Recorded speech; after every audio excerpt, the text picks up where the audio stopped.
Hello, welcome to the Art of the Oracle. If you're new here, my name is Virginia. If you are coming back day after day, thank you. If you have any suggestions or anything that you would like to see a reading around, it would have to be, it's not a personal reading. If you want a personal reading, I do offer those, and you could just follow the link to my website or my email, and I do those through Zoom. But if you have a general question, like if you say, let's do a reading around money, or let's do a reading around love, or let's do a reading around work, or something like that, purpose, whatever, we can guide. I can pull something together in terms of the cards, and then we can guide the reading just through our intention and say what we're asking for is clarification on how our work should go, or yes or no questions, things like that. We can guide readings around that. So if anything appeals to you, then just send me a little note, and we can see if we can work on getting something that you're interested in seeing. It's a pretty small channel, so I can guide it however we would like. So thank you again for being here. Now we are working deep dive this week, it feels like, with the Archetypes from Krans. And then we have backup from the Animal Spirits, or the Spirit Animal Oracle. And then we have White Sage Tarot. So thank you again for being here. Your energy matters. What you bring to this reading is stays into the reading, whether you're coming in the beginning or seeing it later after I've recorded it for a while. I have a lot of videos on my channel because I do them every day. So in a month, I would do, 150 videos. Well, not quite. I guess I would do 7, 14, maybe closer to 30 videos. Yeah, 30 days, each day of video. I don't know why I said 150. Anyway, yeah, because I'm doing 5 a week and it's 4 a week. Yeah, so I do around 30 videos and 150 in like 5 months. So, but still, in a year, I would do like 500 videos, something like that. So let's see what we have with the guidebook. So the reason why I was sharing that is because, if you have a question, you can go back into any of the videos that I have and just ask, show me which video can give me the answer that I need, and then you can pull it up. Yeah, okay. Looks like that's the card that wants to come out right now. So we have the Warrior. This is card number 10. Oh, and I'm feeling this as well. I don't know if you've noticed. No, I was going to say, do I feel the thread? We'll put this aside and see. So these two cards, what we have here is, this is 56, numeral number 56, and this is numeral number 10. Can you see those? Because I saw yesterday, I was like shoving them underneath here. I'm not sure why I did that, but anyway. So one of the reasons why I feel like these came out together side by side is, the first thing I notice is the gem. Like I see this diamond, which is the clarity around the third eye here, and this rainbow gem, obviously rainbow, higher awareness, or the rainbow bridge, which is connecting horns to horns. Now, it's hard to see this, but we have like all these weird little things here, which kind of look a little bit like snakes or something, or maybe she just had fun when she was making it, because we have that kind of symbolism here. So these could be like worms or snakes or whatever. So the gem kind of looks like it's hiding in the weeds, right? And that is what a true gem is, right? Sometimes it's not the most obvious person in the room, the most obvious thing that you have, that, or the most obvious person talking and the wisdom coming through. It's something that's underneath all of that. And that's why I think this gem is coming out. Now the Warrior is, these are tools, I believe, and this is part of the self. So we all have, that warrior instinct in us at one time or the other, where we really feel like we can do something and move forward. And that's what this is like the energy. It's really an interesting way for her to portray the warrior, because in the warrior, sometimes you're at risk, right, of death. Like, are you putting it all on the line and moving forward? So it's interesting that it's almost like she has, a very interesting set of symbolism. So I'm excited to dive into what she shows as what the meaning behind this card is, because her cards are so deep. I really like reading from the guidebook.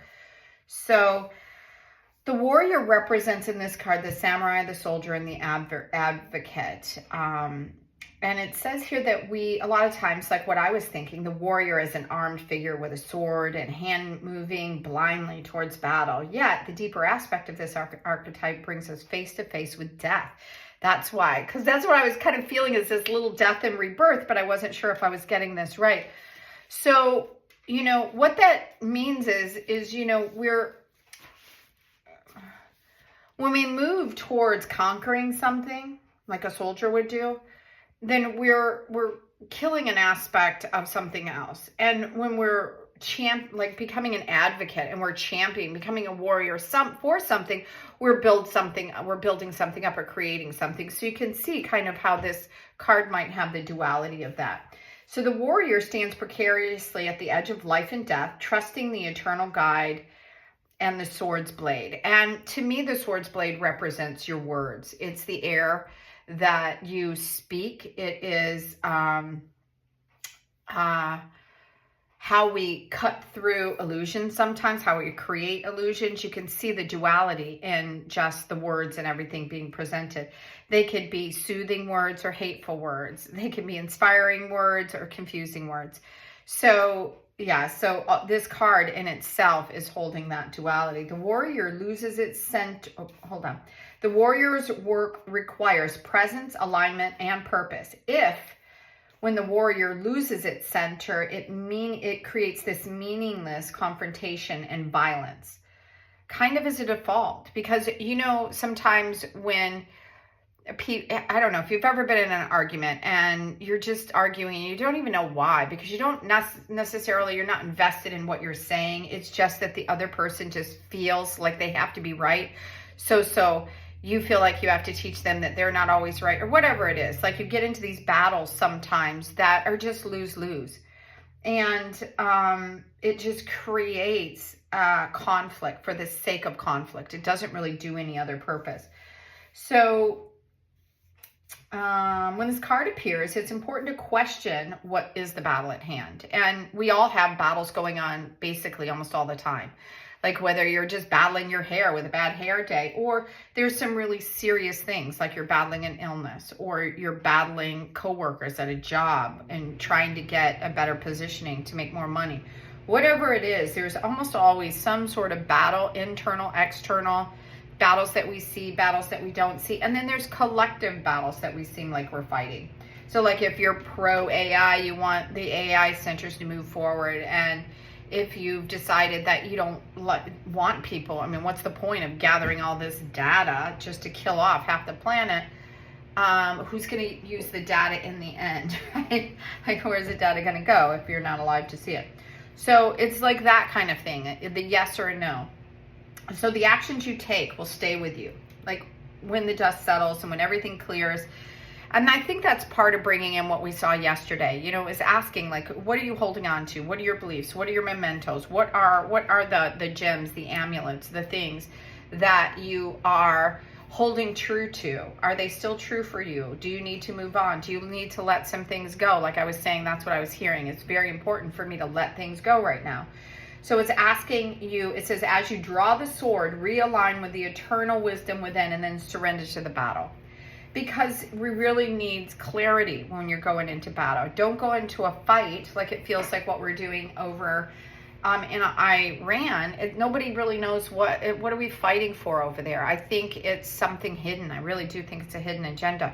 Otherwise, it would make a little bit more sense. Not that I think war ever really makes sense, but we would have something that kind of seems like a purpose. And so when you don't have a clear understanding of what you're fighting for, then you end up getting caught up in something sometimes that you really never intended. So make sure that you understand what you're doing and why you're doing it. So then we have this gem. And it's really interesting because I was saying this is the last day for this, so I'm going to go over it one more time.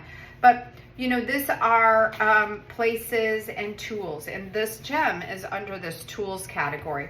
And it sits between the vision, like the dream, what it is that you're wanting to do, and the ring, the connection, like how you're connecting to something else. So in between the thing that you're seeing and the thing that you want to create and the actual connecting to that dream is the gem. And the gem is of the inner treasure. It's the thing that we're holding dear, which was kind of relating a little bit to what we saw yesterday.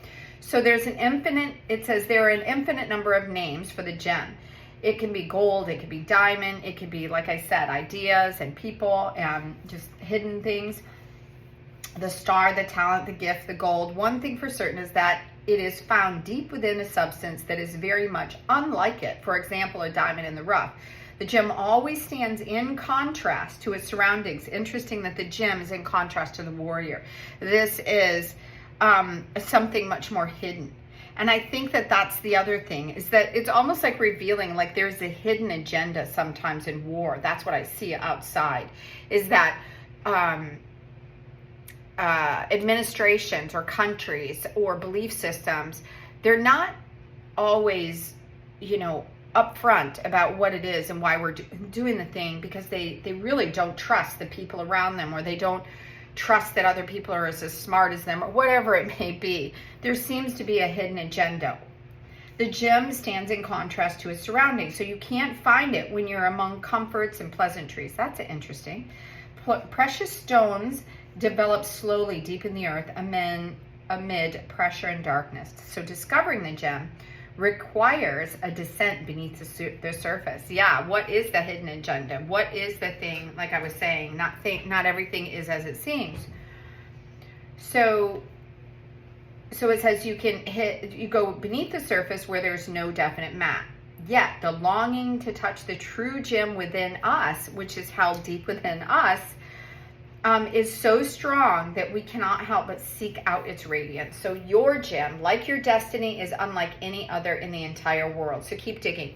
So that was the other thing that we had yesterday, was like, what is the purpose? What are we moving forward to? So we had a lot of beautiful, oh, there's Fox Spirit 27. So think on your feet. So that's interesting. So we were talking about swords energy and being aware and what are you fighting for and that kind of thing. And this is saying to be aware of how you're moving forward. So the fox, like most animals, has to be aware of its surroundings. And that's what I think it means by thinking on your feet, is that when something comes up, you need to be able to move quickly and to move consciously. 2 and 7 is around, it's going to take you to 9, which is coming to the ending, but it's around, choices and things that you kind of, ideas that you're bringing together, so to speak. So I'm going to go to the guidebook and see what it says. It says, be alert right now. You are meant to kind of move quickly through something. And let's see what it says. Now is not a time for hesitation, but a time for swift action of the mind. So trust that the cleverness of this fox spirits will serve you well. So when you have to make a decision and you feel like things are going tricky, the way to do it with success is to be consciously aware of what you're doing and not just have things around you, like I was saying, in your house, that are cluttering up who you are, that are cluttering up the obvious thing that you're here to do, that is in the way of you seeing things clearly. So you need to find the hidden gem of why you're where you are, why you have taken on whatever profession that you've taken on, why you have the friends that you have, why you have the things that you have, and go really deep within yourself and ask, why are you doing things that you're doing? Why are you fighting for what you're fighting for? What are you trying to do with this movement, with this action? Because I think what this is saying, we're going to draw some of the tarot cards, is that perhaps something is going to happen that is creating a change. Interesting. So we have the Hierophant here, and it's very interesting that they have this, what looks like a deer resting here, which deer is around gentleness and kindness, and this is a really big key. And the Four of Pentacles is around stability and understanding that you need to create a foundation before you can build upon it. That's what the Four of Pentacles is saying. And it could also mean that something is coming together for you to create a foundation. For some reason, it's making you aware of that. And I think that there is some sort of action, some sort of gem hidden in what we're all experiencing now on this planet and with our own life.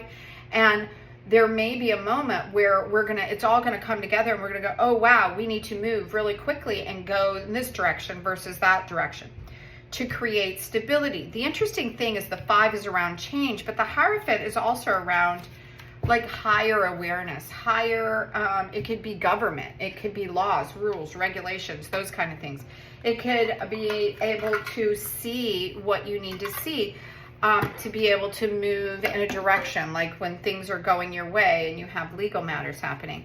But because of this gentleness and this key that's in here, I'm going to go to this tiny little guidebook to see why she's chosen the imagery that she's chosen on here.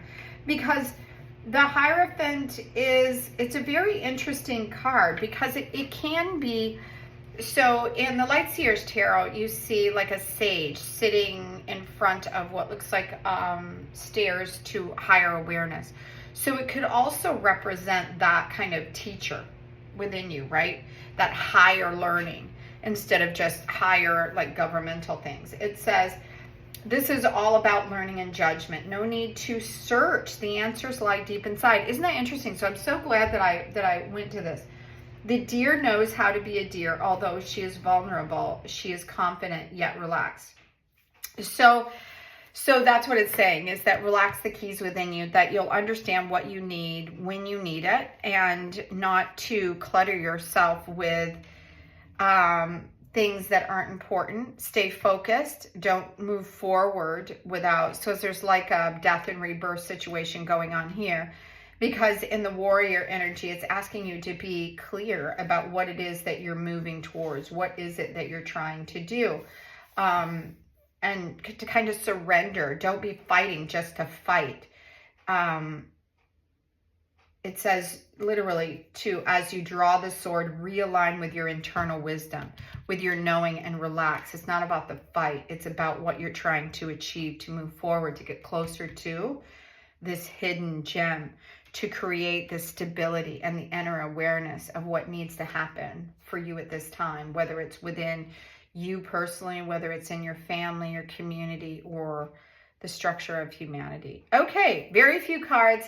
A lot to chew on for the weekend. I hope you have a magical day, and I'll see you next week. Bye now.